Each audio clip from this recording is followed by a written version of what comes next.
성부와 성자와 성령의 이름으로 아멘. 참 예수님. 여러분들 신자답게 살아야 된다는 말씀 들어보셨죠? 네. 답게, 신자답게. 어떻게 사는 것이 신자답게 사는 걸까? 이거를 이 시간에 이제 한번 같이 생각해 보고 싶은데, 먼저 마태복음 5장 13절의 말씀을 제가 읽어드리겠습니다. 너희는 세상의 소금이다. 그러나 소금이 제 맛을 잃으면 무엇으로 다시 짜게 할 수 있겠느냐? 아무 쓸모가 없으니 밖에 버려져 사람들에게 짓밟힐 따름이다. 너희는 세상의 빛이다. 산 위에 자리 잡은 고을은 감추어질 수 없다. 등불은 켜서 함지 속이 아니라 등경 위에 놓는다. 그렇게 하여 집안에 있는 모든 사람을 비춘다. 이와 같이 너희의 빛이 사람들 앞을 비추어 그들이 너희의 착한 행실을 보고 하늘에 계신 너희의 아버지를 찬양하게 하여라. 많이 들어보셨죠? 세상의 소금이다. 세상의 빛이다. 그리고 마지막 이 말씀이 참 부담스럽습니다. 그들이 너희의 착한 행실을 보고 하늘에 계신 너희의 아버지를 찬양하게 하여라. 여러분들의 행동을 보고 믿지 않는 사람 또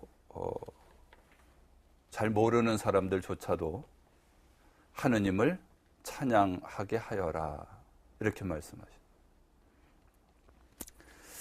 정말 어떻게 사는 것이 신자답고 하느님 보시기에 좋은 모습일까? 성당에 있다 보면은요, 이런 분들을 참 많이 만납니다. 어떤 게 신자답게 사는 겁니까? 하고 물으면은 제가 한번 여러분들한테 물어볼까요? 어떻게 사는 것이 신자답게 사는 겁니까? 성직자, 수도자 비슷하게 사는 게 신자답게 사는 겁니까?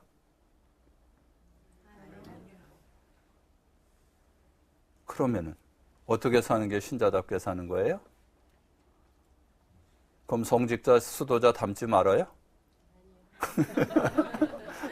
말하고 나서 좀 이상해졌죠? 네.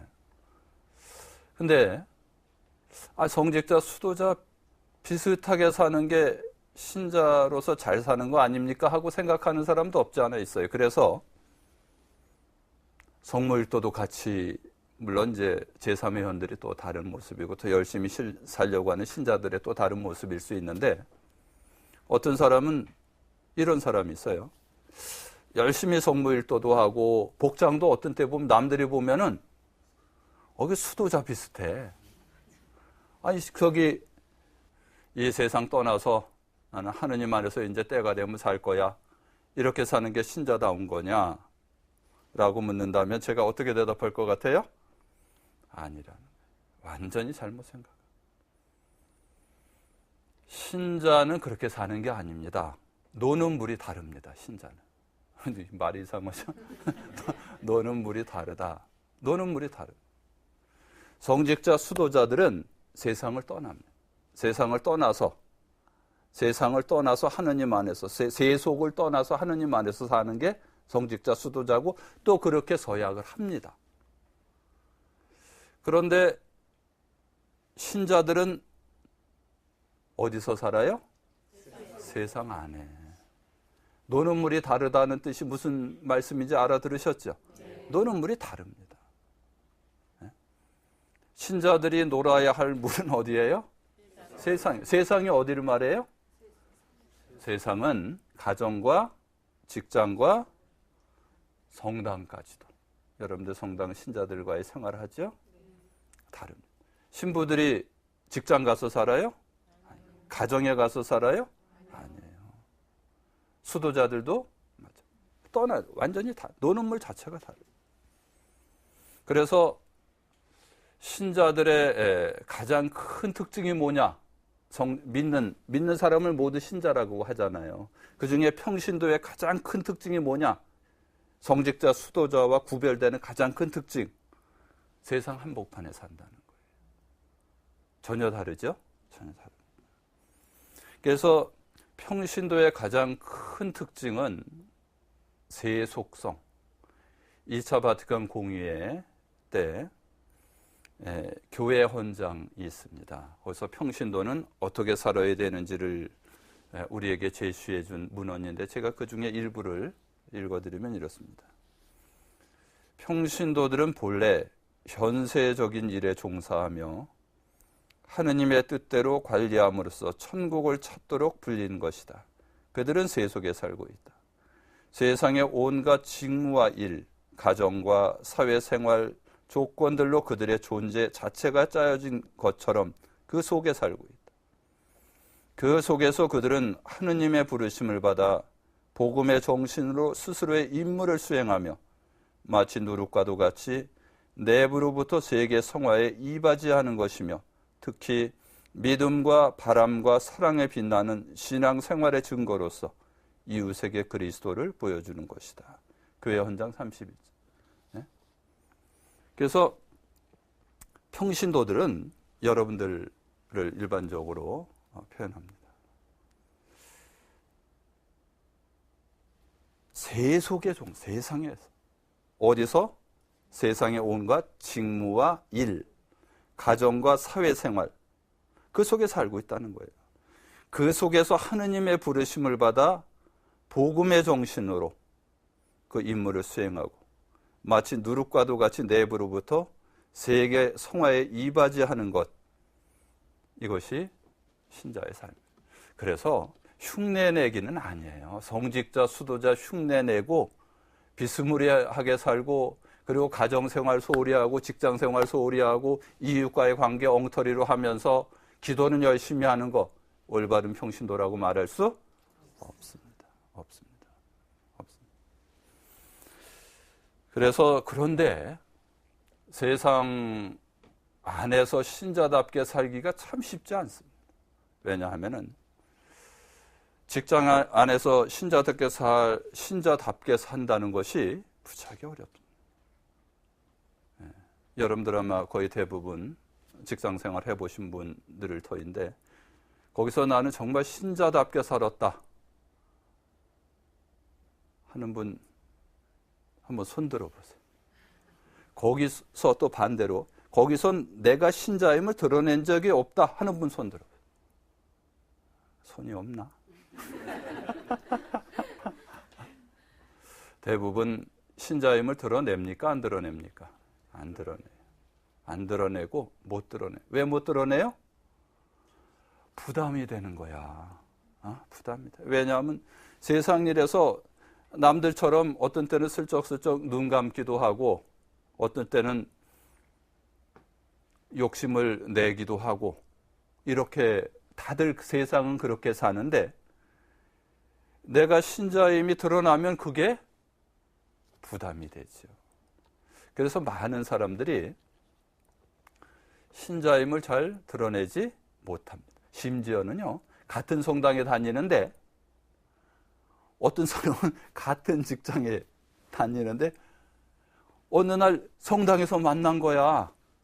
그때 뭐라 그래요? 너도 신자냐? 직장에서 신자인지 아닌지 구분이 안 된다는 거예요. 그럼 거기서 신자답게 살고 있지 못하다는 거예요. 네? 그러나 정말 신자들이 신자답게 살아야 할 곳은 어디라는 거예요? 세상이라는. 여러분들의 직장에서, 가정에서, 그리고 성당에서, 이웃과의 관계 속에서 신자답게 살아야지. 거기 사람들하고는 완전히 등지고 성당에서만 코 이르고 산다면은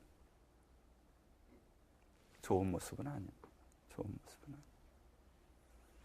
어설프게 그렇게 살아서는 안 됩니다. 그런데 그렇게 살기가 쉽지 않은데도 그렇게 사는 분들 많습니다.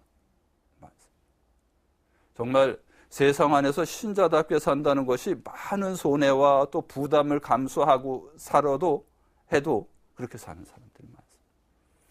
제가 한국 천주교회사를 이렇게 읽다 보면은 이렇게 눈에 띄는 대목이 나와요. 황일광이라는 백정 이야기가 나와요. 백정이 뭐예요? 소 잡는 사람. 정말 천민 중에 가장 천민으로 쳤던 이 백정 황일광 이야기가 교회사에 나오는데, 이 백정 황일광이 세례를 받았어요. 하느님을 알게 됐죠. 그리고 신자 모임에 갔어. 그런데 신자 모임에 갔다 깜짝 놀랐어. 양반댁에서 하는 거야, 신자 모임이. 그런데 자기는 보니까 그냥 뭐 지체 높은 양반들이 그냥 가득 모여 있는데 거기 갈 수가 있어요? 못 가죠. 그냥 마당에 숨어서 또 눈에 띌까. 근데 그 양반들이 소매를 잡아 끄는 거야. 내노라 하는 속학들이 형제님 그러는 거야. 이 백정으로서는 상상을 못. 그리고 소매를 끌면서 모임에 같이 들어오시라는. 그때 황일광은 그때의 심정을 이렇게 이야기했습니다. 천주교에서는 천주님을 믿으면 죽어서 천당 간다고 한다. 그렇다면 내게는 천당이 두 곳이 있다.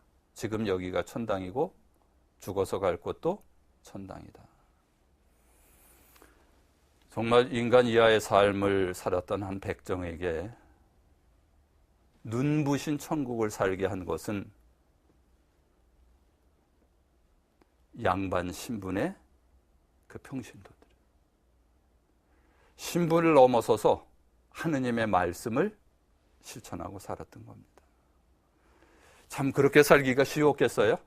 양반들이 더더군다나 관습과 문화와 모든 면에서 그것을 받아들인다는 것은 불가능에 가까운. 그럼에도 불구하고 다 받아들여요. 이 초대교회 신자들이 이렇게 사셨다는 거예요. 그래서요, 참 우리 초대교회 한국 천주교회사를 지금 이렇게 우리가 읽고 묵상하다 보면은 너무 놀라는 일이 많습니다. 1784년에 이승훈 베드로가 세례받고 들어오잖아요. 그러면서 이제 그 당시 초대교회는 양반들의 교회였습니다. 왜냐하면은 한국 천주교회 자체가 체계 역사라 해도 과언이 아니기 때문에. 왜냐하면은 천주실이 7극 뭐 이러한 예비신자 교리서들이거든요. 이것이 중국을 왕래하던 사람들에 의해서 우리나라에 들어왔고, 그 당시에 새로운 학문과 사상에 목말라 했던 양반들이 그 책을 접하게 돼요. 그리고 깜짝 놀라요. 아니 우주가 이렇다는, 인간관, 우주관, 뭐 모든 문화들이 유교 사회에서 접했던 것과는 전혀 다른 세상이 펼쳐지고 있는. 그래서 그 천주실이 책을 연구하기 시작하면서 어디서 연구해요? 천지남과 주어사에서. 그 연구하면서. 그러면서 그래서 그 당시에는 그걸 종교로 받아들이질 못했습니다. 종교로 받아들일 수가 없었죠. 그래서 그 당시에는 그 공부하는 사람, 그 공부를 뭐라 그랬어요? 천주학이라고 했어요. 천주학. 그리고 그거 공부하는 사람을 뭐라 그랬어요? 천주학쟁이들. 천주학을 공부한다. 그래서 이 사람들이 그 공부를, 그 당시에 글을 보고 한자로 쓰여진 그 모든 것을 볼 수 있는 사람은 누구밖에 없어요? 양반들밖에. 그것도 거기에 아주 깊은 관심 있는 아주 새로운 학문에 목말라 했던 소수의 양반들이죠. 그래서 이 사람들이 공부하기 시작하고, 그리고 이제 결국은 이승훈이 아버지 따라서 이제 중국 동지사 일원으로 가서 그라몽 신부님을 만나서 이제 필담으로 한문으로 예비자 규례를 받고 세례명을 뭐로 베드로를 받고 들어오죠. 그러면서 이제 이제 천주학이 무엇으로 바뀌어요? 천주교로 신앙으로 바뀌게 돼요. 그러면서 이제 많은 사람들이 이제 신앙으로 받아들이면서 이벽도 세례받지요. 그러면서 주의를 지켜요. 놀라운 한국 천주교 주의를 지키고 그 다음에 성사를 집행, 가성직제더라. 그러다가 나중에 좀 더 공부해 보니까는 잘못되고 있다는 걸 알아요. 그래서 북경의 주교님께 편지를 씁니다. 우리가 지금 미사 지내고 이렇게 성사도 주고 하고 있는데 이게 잘 되는 겁니까? 그리고 특히 문제가 뭐냐면은 제사를 지내도 됩니까? 그래서 답이 왔어요. 어떻게 답이 왔어요? 폐지해라. 그건 하면 안 된다. 제사 지내면 안 돼. 이게 일파만파예요. 그래서 제사를 지내지 못한다는 말에 대부분의 양반들이 주춤합니다. 그렇잖아요. 양반 자손들이 유교 사회에 제사라는 것이 얼마 중요해요. 그러다가 큰 일이 터졌어요. 전라도 진산에서 윤제 중바라고 권상현 야고보가 신주를 불살라봐요. 천주교 신자라서 제사 지냈습니다. 난리가 났죠. 그냥 온 나라를 흔드는 그 파장이 일어나고, 물론 유배 가서 다 죽게 되고. 그러면서 이제 천주교 믿으면은 가문이 멸문지화를 당하는, 믿을 수가 없잖아요. 이제 뿐만 아니라 천주교 신자들 잡아서 어떻게 해요? 군문 효수했잖아요. 목을 잘라서 걸어서 얘들 믿으면 이 지경 된다. 그거 겁주는 거거든요. 근데도 천주교 신자가 계속 늘었어. 계속 박해 중에도 계속. 왜 늘었을 것 같아요? 물론 성령의 인도하심. 못지않게 신자들의 신앙 실천이라는 거예요. 이 말씀을 드리려고 좀 길게 말해요. 정말 믿는 바를 삶에서 실천했다. 좀 전에 말씀드린 대로 양반들이 천민 중에 천민, 백정을 형제하고 잡아 일으켜서 모임에 함께 참여시켰듯이 평신도로서 정말 그 말씀과 가르침을 살았다는 거예요. 그래서 신자들이 정말 신자답게 살아야 할 곳이 어디냐? 말할 필요도 없다는 거예요. 내가 몸담고 있는 직장과 가정과 학교와 이웃 안에서 살아야 돼요. 여러분들, 공무원들이 신자답게 살기가 쉬울까요? 어려울까요? 쉬울까요? 어려워요? 어려울까요? 왜 어려워요? 대답을 안 하네. 알긴 아는데 대답하기가 곤란해요. 유혹이 많아서. 무슨 유혹이 그리 많을까요? 경제적인 유혹, 청탁,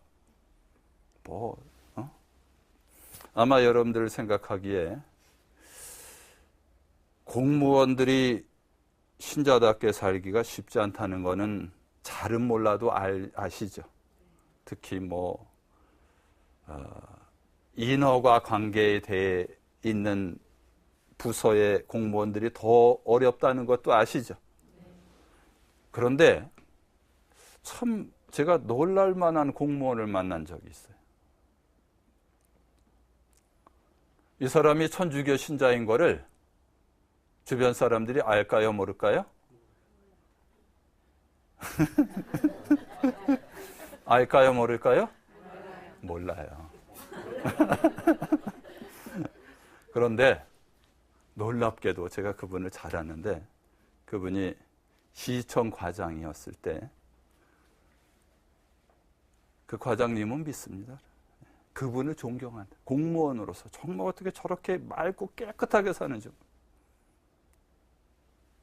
보기 드문 사람이라고 주변에서 칭찬을 합니다.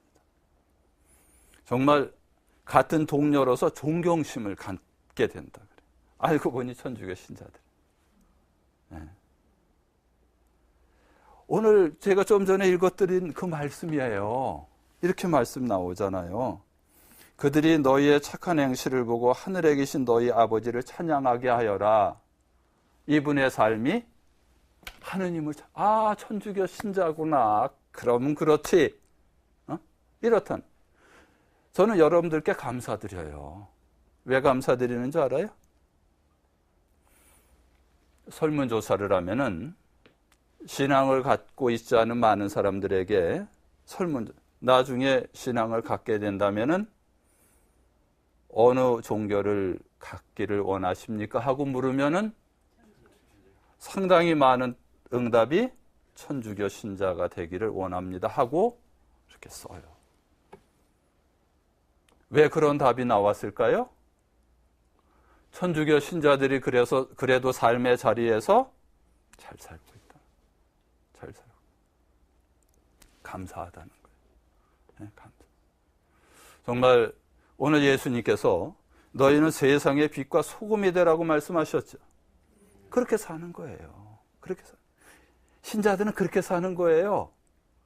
괜히 열심한 신자인 척하고 수도복 비스무리하게 입고 그냥 성당에서만 하루 종일 살고 직장생활도 제대로 열심히 안 하고 가정생활도 열심히 안 하고 그래서 집안에서도 불만, 직장에서도 불만, 성당에서만 이렇게 산다면은 신자다운 모습이 아니라는 거예요. 제가 아까 그랬잖아요. 노는 물이 다르다. 여러분들하고 저하고 노는 물이 달라요. 제가 노는데 뛰어들지 마세요. 또 제가 여러분들 물에 뛰어들어도 안 돼. 여러분들 맨날 기도하잖아요. 뭐라고 기도해야 돼요? 사제들이 새 속에 물들지 않도록 기도하잖아요. 그러니까 노는 물이 완전히 다르다는 말을 그 말에 이해가 되시죠? 네. 다르다는 거예요. 정말 신자답게 살아야 될 곳은 성당이 아니야. 그리고 수도원 가서 그 근처에서 맴도는 것도 아니야. 내가 가정생활에서 열심히 살고 직장생활에서 열심히 살고 이웃과의 좋은 관계를 유지하고 어려운 사람들을 도우면서 이렇게 사는 거예요. 뿐만 아니라 정말 가정에서 신자답게 산다는 것 어떻게 사는 거냐. 제가 한번 이렇게 깜짝 놀란 적이 있어요. 본당 신부로 있을 때 어느 날부터 혼자 이제 본당 보좌 신부님 안 계실 때, 저 아예 없을 때, 혼자 있을 때 청년 미사도 이제 제가 하고, 그러니까 뭐 모든 미사를 저 혼자 이렇게 드리게 되죠. 어느 날부터 낯선 청년이 미사에 나오더라고요. 그러니까 일반적으로 큰 본당이 아니면은 대충 다 알아요. 몇 년 지나면은 누가 심지어는 누가 미사에 나왔는지 안 나왔는지도 알아. 여러분들 신부님이 뭐 신자가 뭐 몇천 명이나 되는데 아실까? 알아. 어느 자리에 앉는지도 알아. 대부분 앉는 자리들이 비슷비슷해서 압니다. 그래서 대충 아는데 모르던 청년이 나와서 제가 아이고 못 뵀던 분 같습니다 하고 이렇게 물었더니 청년이 얼굴 붉히면서 대답하기를 시골에서 직장이 서울에 잡히면서 올라온 지 꽤 됐는데 이제야 성당에 나오게 되었다고 이야기를 해요. 그러면서 성당에 나오게 된 이야기를 이렇게 합니다. 며칠 전에 시골에 계신 아버지한테 전화가 왔대. 이제 서울에 직장이 돼서 올라간 지가 꽤 됐잖아요. 근데 아버지가 전화를 하셨대. 뭐라고 전화했겠어요? 그렇게 해요? 그렇게 전화 안 할 것 같은데. 건강하냐? 뭐 밥 잘 먹고? 별일 없어? 대부분 안부나 불편한 상황이 있느냐 정도로 묻고 끝내는데 이 아버지는 뭘 물었냐 하면 너 성당에 나가니? 하고 물어. 성당에 나가. 그런데 성당에 나가고 있었어요? 안 나가고 있었어요? 회사 일이 바빠서 아직 못 나갔다고 머뭇거리면서 대답하자 아버지가 서울로 올라오셨대. 한 걸음에 서울로. 그리고 왜 신앙생활을 해야 되는지 이야기하시고 가자. 성당 찾아가자. 성당을 찾아오신 거예요. 그리고 네가 가야 될 성당이 이곳이다. 신앙생활 열심히 해라. 그것이 상당히 중요하다. 아버지 경험상. 그리고 아버지는 내가 그렇게 신앙생활 하기를 바란다. 그래서 성당에 나왔대. 아들에게 있어서 기억나겠어요? 안 나겠어요? 기억나요. 부지하게 기억나요. 여러분들 아들이 유학 가 있어. 자식들이 전화하죠? 해요? 안 해요? 해요. 뭘 물어요? 건강하냐? 또 뭐 물어? 밥 잘 먹냐? 그리고 또 그러면 됐다. 성당 나가는 거 물은 사람 있어 없어? 있어? 아, 다행이야. 다행이야. 물어야 돼요. 왜냐하면은 물으면은 애가 뭐가 중요한지 알아요. 근데 부모가 그때 묻지 않으면은 별거 아니구나. 이렇게 생각하게 돼요. 여러분들 시험 때 애들이 성당에 안 가면 어떻게 해요? 갈등 때리죠. 어떻게? 시험 때 애가 바빠서 지금 막 공부하는 척해. 어떻게 해요?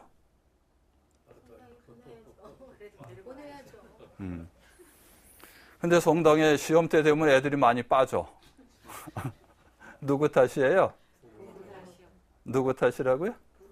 부모 탓이에요.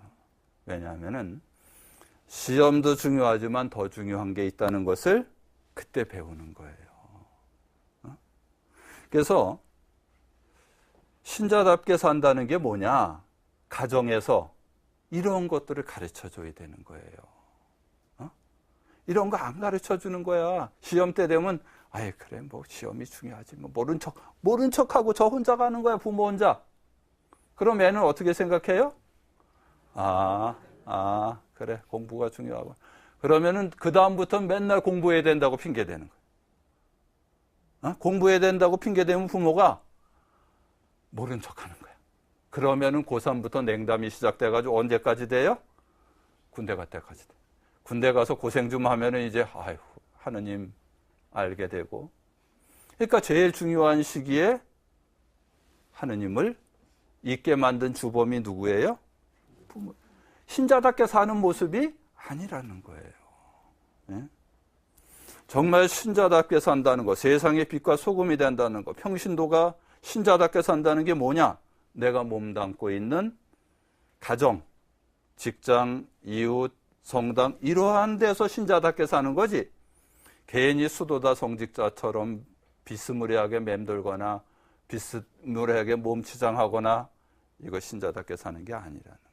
알아들으셨죠? 네. 그래서 정말 신자답게 산다는 것, 세상의 빛과 소금이 된다는 것, 그리고 실천해야 된다. 예. 여러분들 아마 잘 기억하시고 뿐만 아니라 그렇게 사시는 것 같아요. 보니까 지금. 그래서 여러분들의 좋은 모습들이 자녀들뿐만 아니라 주변에도 이렇게 스며서 변화되기를 기원합니다. 마침 기도하겠습니다. 영광성과 강복을 성부와 성자와 성령의 이름으로 아멘. 영광이 성부와 성자와 성령께 성부와 같이 항상 영원히 아멘. 주님께서 여러분과 함께 또한 사제와 함께 전능하신 천주 성부와 성자와 성령께서는 여기 모인 모든 이에게 강복하소서. 아멘. 성부와 성자와 성령의 이름으로 아멘. 네, 수고들 하셨습니다.